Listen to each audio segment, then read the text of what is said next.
രാവിലെ പൊതിക്ക് മുമ്പായിട്ട് നമുക്കൊന്ന് മീനൊന്ന് ഇലയിലൊന്ന് പൊള്ളിച്ചെടുക്കാം കേട്ടോ. അതിനായിട്ടുള്ള മസാല ആദ്യം ഒന്ന് ഇലയിൽ വെച്ച്, പിന്നെ നമ്മൾ വറുത്ത അയലയാണ് എടുത്തേക്കുന്നത് കേട്ടോ. അയലയും വെച്ചു കുറച്ച് മസാല അതിൻ്റെ മുകളിലോട്ട് നമ്മൾ ഫുള്ളൊന്ന് ഫില്ല് ചെയ്ത് കൊടുക്കാം കേട്ടോ.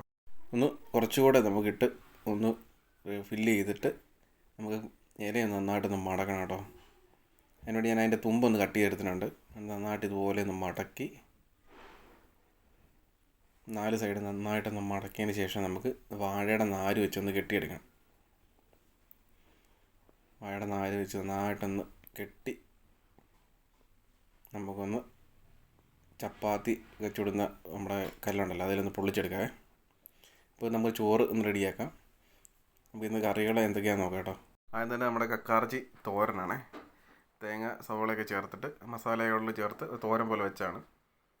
പിന്നെ എന്നാണ് സച്ചു? തോരൻ. വാഴക്കൂമ്പും ചെറുപയറോടെ തോരൻ വെച്ചാണ്. പിന്നെ എന്നാ അച്ചു? അച്ചാർ. നമ്മുടെ ചിലിമ്പിക്ക അച്ചാറാട്ടോ.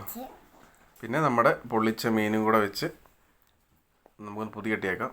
ഇന്ന് ചാറുകറി ഇല്ല. പിന്നെ ഇത്രയൊക്കെയാണ് ഉച്ചത്തേക്കുള്ള ഊണുള്ള കറികൾ. നമ്മുടെ ഉച്ചയൂണ് ഇവിടെ റെഡി ആയിട്ടുണ്ട് കേട്ടോ.